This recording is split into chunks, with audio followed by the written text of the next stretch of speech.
if you don't have enough bilateral strength, just the simple raw strength in the compound movements, calisthenics upper body movements, don't yet try to make the complex technical aspects of more advanced skills like the primary thing that is within your practice.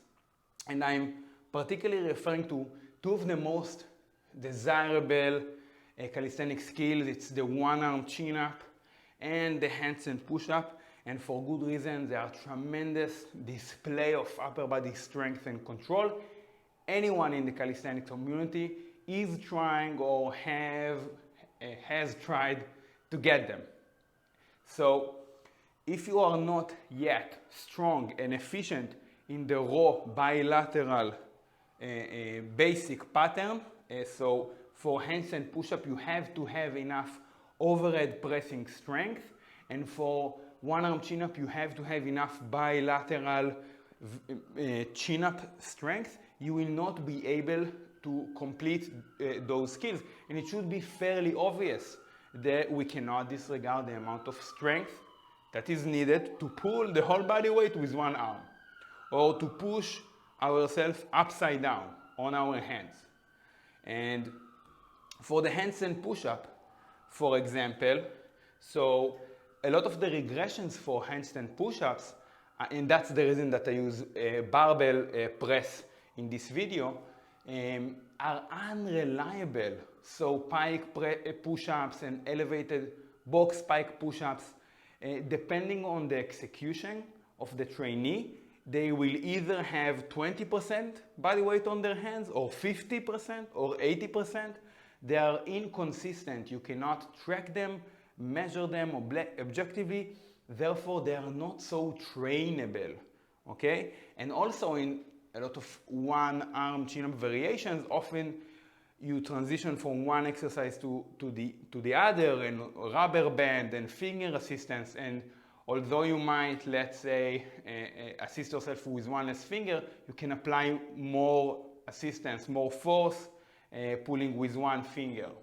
So some of them are not as measurable and not so trainable, and using bilateral chin-ups and barbell overhead pressing is a great place to start with until you are fairly close strength-wise to achieve the actual skills. And what is fairly close? Let me give you precise numbers. In order for you to perform full range handstand push-ups, you need to be able to, and I'm not exaggerating, there are coaches that exaggerate with the demands of barbell overhead pressing, I've seen that. You need about 85% body weight, roughly, on the bar to achieve actual full range handstand push-up, because in the handstand push-up you're actually not pushing your whole body weight. The shoulder is the prime mover, therefore the arm is basically weightless. So you should be fairly comfortable. I weigh 80 kilograms, this is 80 something, this is 70 kilograms, and you should be fairly comfortable just gripping the bar, taking it back, and boom, pressing it. No warm-up, nothing, not because I'm advocating ill preparedness towards training. It's just to demonstrate that it's no big deal for me. It's safe for me. I know I can do it safely, and I know that I can go and do full range handstand push-up comfortably wherever I'm at. I have the basic raw strength already acquired. Okay, there's no magic. It's not complex mathematics. There's strength that is needed, and 85% body weight, and you can slightly take it up a notch. It will also help your planche. Good planchers are always good overhead pressers. People that have straddle planche, solid straddle planche, usually have full body weight overhead press, and people who have full planche usually have even more than that, 105, 110% body weight. That's an observation that I made. So even beyond the handstand push-up, the overhead pressing strength will help your planche strength. And regarding the chin-up, so to achieve the one-arm chin-up or start specializing in the one-arm chin-up, you first have to have enough bilateral chin-up strength. You should really consider doing close grip, mid position, neutral position, or a parallel grip.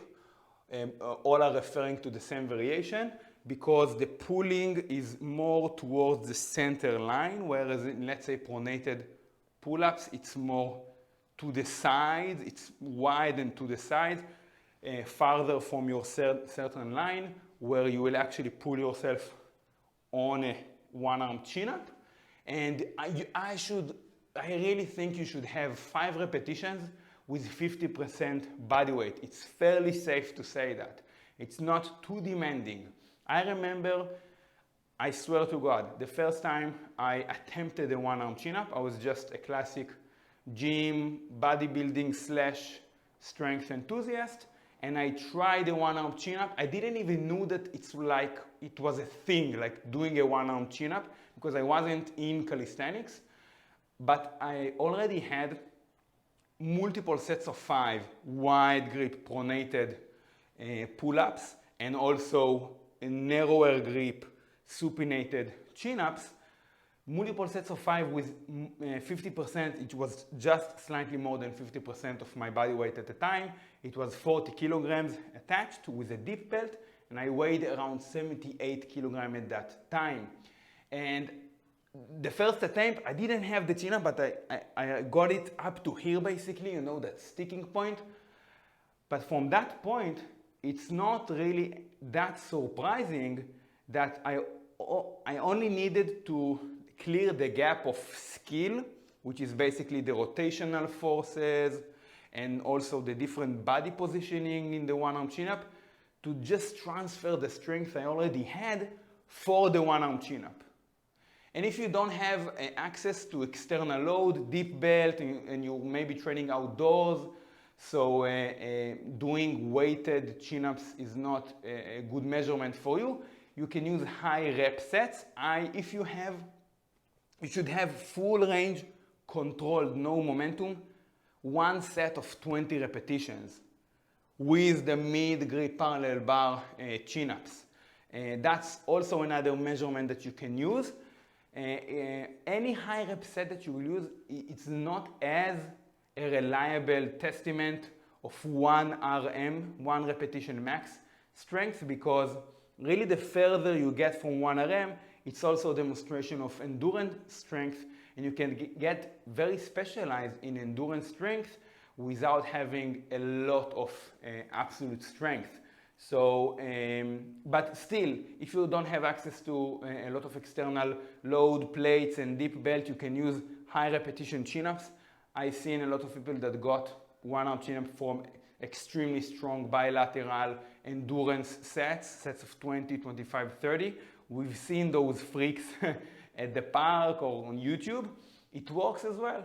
The concept is getting a solid foundation of strength in the simple bilateral patterns. The overhead pressing pattern, the overhead pulling pattern, before making it very skill-based, very technically complex with the freestanding handstand push-up or the one-arm chin-up, which is less stable and also has some rotation and different body organization components to it. And that's how I believe that you should train and make heavy dips, make heavy overhead pressing, make heavy chin-ups and pull-ups a bigger part of your journey, at least for a few solid years, until you get numbers that are resembling my recommendations, and I believe that you've seen them in a lot of other places as well. And right now I actually finished the program, and it's out now. New program that you can download and get. It's called Hybrid Strength Program. So it's for general strength and size if you want to get strong, and jacked for calisthenics athletes. So it's upper body dominant, but a lot of general strength, just like we discussed. You should definitely check that program out. Link is in the description. Get strong, See you next time.